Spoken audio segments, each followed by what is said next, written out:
El coeficiente de correlación de Pearson es una herramienta muy usada en ciencia de datos cuando queremos comparar pares de variables numéricas y encontrar posibles relaciones entre esas variables. Pero muchas veces cuando encontramos correlaciones relativamente altas al hacer esas comparaciones, tendemos de manera errónea a concluir que una variable es la causa de la otra. Por ejemplo, consideremos una situación sencilla. Estamos en un proyecto de ciencia de datos midiendo el impacto que tiene, por ejemplo, una estrategia de publicidad de un producto y supongamos que los datos nos indican que un incremento en la inversión de la publicidad online nos genera incrementos en ventas y encontramos correlación entre esas dos variables. Pues resulta que, por ejemplo, en este caso particular podríamos concluir de forma errónea que precisamente ese incremento en el monto de la inversión online genera un incremento en las ventas, por el simple hecho de que las dos variables están correlacionadas. Sin embargo, esto no necesariamente es del todo cierto. Así que precisamente la idea de este video es entender por qué implica una relación de causalidad, es decir, que una variable sea la causa de la otra. Es decir, la idea es entender en este video que un alto nivel de correlación no es sinónimo de causalidad.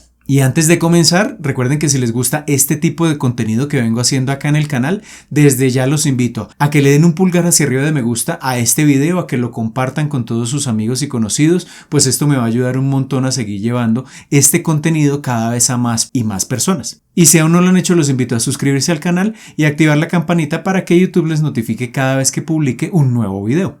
Pero antes de comenzar, los invito a visitar codificandobits.com, en donde encontrarán la academia online con cursos de inteligencia artificial, ciencia de datos y machine learning que les permitirán construir su carrera en estas áreas, y todo por una suscripción mensual de tan solo $10. Además, se podrán poner en contacto conmigo si están interesados en asesorías para el desarrollo de proyectos o cursos de formación personalizada. Así que listo, comencemos. Muy bien, para entender por qué la correlación no implica causalidad, veamos un ejemplo real. Acá les muestro una gráfica donde estoy comparando dos variables. En el eje horizontal tenemos el consumo de mantequilla per cápita en Estados Unidos en el periodo de 2004 hasta el 2020 y en el eje vertical tenemos el nivel de generación de energía eólica en megavatios en Lituania para el mismo periodo de tiempo, de 2004 a 2020. Simplemente cada uno de estos puntos representa precisamente un dato del consumo de mantequilla y de la generación de energía eólica en Lituania. Si hacemos un gráfico de dispersión de estas dos variables, pues vemos que existe algún tipo de relación lineal entre estas dos variables. Es decir, si se incrementa el consumo de mantequilla, más o menos en la misma proporción se incrementa la generación de energía eólica. Es decir que si queremos cuantificar esa relación que existe entre las dos variables, pues podríamos calcular el índice de correlación de Pearson, porque son variables numéricas. Recordemos que del índice de correlación de Pearson les hablo en detalle en un video que tengo por acá enlazado, pero básicamente la idea es que cuando sospechamos que hay una relación lineal entre dos variables numéricas, calculamos ese índice de correlación. Si el valor es cercano a 1, tendremos una correlación positiva. Si el valor es cercano a -1, tendremos una correlación negativa, es decir, si una variable aumenta, la otra disminuye. Y si el índice de correlación es cercano a 0, pues quiere decir que las dos variables no están relacionadas desde el punto de vista lineal. Acá, para este caso particular, teniendo en cuenta que son datos reales, si calculamos el índice de correlación, pues veremos que el valor es de 0.95, es decir, que esto nos indica que hay un alto grado de correlación lineal entre estas dos variables. Y acá es donde aparece la situación en la que erróneamente muchas veces empezamos a sacar conclusiones a partir de este grado de correlación. Por ejemplo, podríamos decir entonces que el incremento en el consumo de mantequilla en Estados Unidos hace que se produzca más energía eólica en Lituania. Si nos basamos únicamente en la correlación, pues diríamos que esta conclusión es verdadera. Sin embargo, si lo pensamos desde el punto de vista de lo que ocurre en realidad en estos dos fenómenos, pues es poco probable que entre más consumo de mantequilla haya en Estados Unidos, pues más generación de energía eólica haya en Lituania. Entonces, realmente, esta afirmación, que se deriva únicamente del cálculo de la correlación entre estas dos variables, pues es una afirmación errónea. ¿Qué es lo que realmente podemos concluir únicamente teniendo en cuenta los resultados de esta correlación? Pues realmente lo que podemos concluir es que las dos variables tienen una correlación positiva, cercana a 1 con un valor de 0,95 y nada más, es decir, que las dos variables tienen una relación lineal. Si la una aumenta, la otra disminuye, pero no podemos decir que la una sea la causa de la otra. En este caso particular no podemos afirmar que el consumo de mantequilla per cápita en Estados Unidos es la causa de que en Lituania se genere más o menos energía. Entonces, estamos hablando de la correlación, las dos variables efectivamente están relacionadas, pero no hay causalidad en este caso particular. Así que importante desde ya tener en cuenta que la correlación no implica causalidad, es decir, no son sinónimos estos dos elementos. Ahora, teniendo esto en cuenta, ¿qué podría estar sucediendo con estas variables que estamos comparando? El consumo de mantequilla y la generación de energía eólica. Esta puede ser una situación que, como lo mencionamos hace un momento, no tiene mucha lógica, pero podría ser que efectivamente el consumo de mantequilla sea la causa de que haya cambios en la generación de energía eólica, pero también es posible que ocurra lo contrario, que la generación de energía eólica cause un efecto que sea un incremento en el consumo de mantequilla. Podría ser otra explicación de lo que estamos viendo en ese nivel de correlación relativamente alto. Pero también cuando analizamos situaciones de causalidad, puede ser que haya como una variable oculta, como una causa desconocida que directamente esté controlando las otras dos variables. Es decir, puede ser que haya alguna variable que nosotros no hemos encontrado en nuestro problema y que esté generando tanto un incremento en la generación de energía eólica como en el consumo de mantequilla. Probablemente no exista en el mundo real, pero puede ser una causa desconocida, que nosotros, digamos, si estamos interesados en determinar esa relación de causalidad, pues deberíamos indagar un poco más para determinar cuál sería esa posible causa. Y otra situación que puede estar sucediendo es que simplemente este valor que vimos acá, de 0,95, es lo que se conoce como una correlación espuria, es decir, que es simplemente resultado del azar, que es lo que realmente está ocurriendo en este caso particular. Es decir, puedo comparar diferentes variables y al hacer diferentes comparaciones entre variables numéricas, pues da la casualidad de que en este caso particular encontramos un alto nivel de correlación, pero no podemos concluir que una variable sea la causa de la otra. Lo único que podemos decir es que están correlacionadas, que el nivel de correlación es alto del lado positivo, pero no podemos concluir nada con respecto a la causalidad. Y si la correlación no es sinónimo de causalidad, pues ahora la idea es entender de forma general cómo podríamos determinar de manera rigurosa si existe causalidad precisamente. Y para ello pues necesitamos ya definir de manera un poco más formal qué es causalidad y qué es correlación. Entonces hablemos inicialmente de la causalidad. Supongamos este caso que es un caso real donde tenemos un ejemplo de causalidad. Cuando una persona ingiere café, después de un cierto tiempo, lo que hemos observado es que esa persona está un poco más activa, se pone como en estado de alerta. ¿Qué es lo que ocurre o qué es lo que ya se ha demostrado pues científicamente?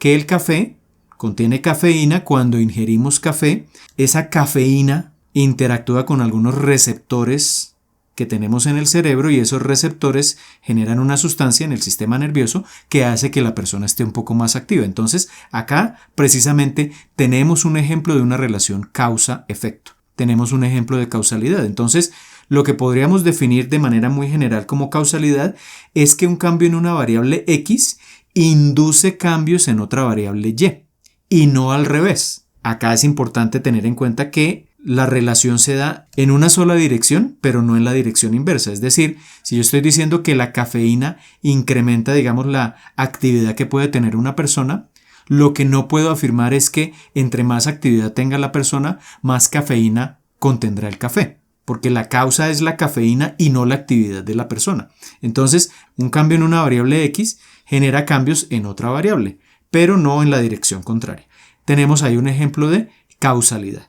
Y esto es importante tener en cuenta esta definición, digamos, general, para luego en un momento poder verificar cuáles son como los pasos o las condiciones que se tienen que cumplir para que podamos afirmar que hay causalidad cuando estamos analizando variables.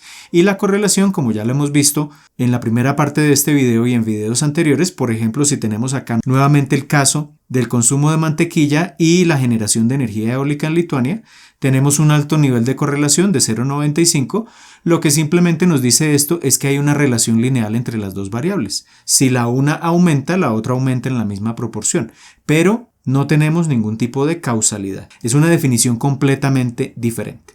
Ahora bien, si nos preguntamos, bueno, y entonces si queremos determinar si una variable es la causa de un efecto determinado, es decir, afecta directamente a otra variable desde el punto de vista de la causalidad, pues ahí tendremos que verificar varias condiciones. Una de ellas es que las variables tienen que estar relacionadas. Por ejemplo, si calculamos el índice de correlación, con eso podríamos cumplir con esta primera condición, verificar que las variables están relacionadas.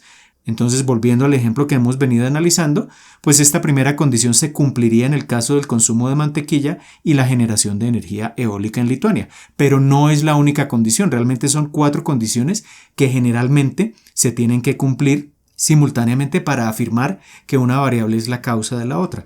La segunda condición es que tiene que haber una secuencia cronológica, es decir, la causa tiene que darse antes del efecto. Por ejemplo, si volvemos al caso del consumo de café, primero, para que la persona genere algún estado de activación, tiene que consumir la cafeína y después de un cierto tiempo se observa el efecto que la cafeína tiene en el nivel de actividad de la persona. Entonces tiene que haber una secuencia cronológica. Se tiene que dar primero la causa y posteriormente el efecto. Tercera condición es ya desde el punto de vista estadístico. Se tiene que haber realizado algún tipo de experimento que nos permita precisamente verificar que si yo modifico algo en esa variable que supuestamente es la causa, después de un cierto tiempo voy a observar algún tipo de efecto. Entonces se tiene que realizar lo que se conoce como un ensayo controlado aleatorizado, que es digamos como el término que se usa por ejemplo en las áreas de medicina. En el campo de la ciencia de datos esto generalmente se conoce como un test o una prueba A/B. Es el mismo ensayo controlado aleatorizado y la idea básica es la siguiente. Supongamos que yo quiero determinar si efectivamente la cafeína genera un estado de activación en las personas. Entonces lo que tengo que hacer es tomar un grupo de personas y generar 2 subgrupos seleccionados de manera aleatoria. Es decir, si tenemos 200 personas, aleatoriamente conformamos un grupo con 100 personas y aleatoriamente las otras 100 personas irán al segundo grupo. ¿Y qué es lo que hacemos? Cuando decimos un ensayo controlado aleatorizado, es que, por ejemplo, a un grupo le suministramos una cierta dosis de cafeína, al segundo grupo no le suministramos esa cafeína y después de un cierto tiempo medimos alguna variable asociada al estado de activación y entonces, por ejemplo, en el grupo del lado izquierdo encontramos que los individuos con esa variable que estamos midiendo tuvieron un estado de activación, mientras que el grupo del lado derecho no tuvo esa activación. Y desde el punto de vista estadístico, acá es muy importante, desde el punto de vista estadístico comparamos esas 2 variables que miden, por ejemplo, la activación y determinamos si hay diferencias significativas entre un grupo y el otro. Entonces ya acá introducimos un procedimiento formal para determinar esa causalidad. Pero estas 3 condiciones no son las únicas. La cuarta, que es a veces la más difícil de determinar, es intentar descartar otras posibles causas. Si volvemos al caso del consumo de cafeína que genera activación, pues tenemos que cerciorarnos de que esa activación que estamos viendo en las personas es producto únicamente de la cafeína y no de cualquier otro posible factor que pueda estar afectando esa medición. Entonces, esta condición es la más difícil de cumplir porque muchas veces, como no conocemos todas las variables que entran en juego, pues resulta difícil descartar esas posibles variables desconocidas que estén afectando las mediciones que estemos tomando. Pero en principio, estos son los 4 pasos que deberíamos llevar a cabo si de manera rigurosa queremos establecer una relación de causalidad entre las variables que estemos analizando. Muy bien, acabamos de ver a través de varios ejemplos que cuando obtenemos altos índices de correlación al momento de comparar variables numéricas, no necesariamente es porque haya una relación causal entre las variables. Y esto es un aspecto muy importante que siempre debemos tener en cuenta al momento de desarrollar nuestros proyectos de ciencia de datos, porque muchas veces al momento de comparar variables encontraremos esos altos niveles de correlación, pero acá lo importante es recordar que esta correlación no implica causalidad precisamente. De hecho, y como lo acabamos de ver ahora en el video, Determinar esa causalidad es generalmente una tarea mucho más complicada y la correlación es simplemente uno de esos requisitos que se tiene que cumplir para verificar precisamente esa causalidad, pero no es la única condición. De hecho, para verificar rigurosamente esta causalidad debemos no solo, por ejemplo, estimar el índice de correlación entre las variables, sino determinar, por ejemplo, si la causa precede precisamente al efecto, es decir, si existe una secuencia cronológica. Y además de eso deberíamos realizar, por ejemplo, pruebas A/B para determinar estadísticamente si el cambio en la variable que supuestamente es la causa genera incrementos o modificaciones en esa variable que supuestamente es el efecto, y todo esto desde el punto de vista estadístico. Si les interesa, por ejemplo, que más adelante les explique en detalle cómo se realiza desde el punto de vista estadístico una prueba A/B en ciencia de datos, pues simplemente me pueden dejar abajo sus comentarios, y desde luego que si tienen alguna duda de lo que acabamos de ver en este video, pues también la pueden compartir abajo en los comentarios. Así que por ahora esto es todo, les envío un saludo y nos vemos en el próximo video.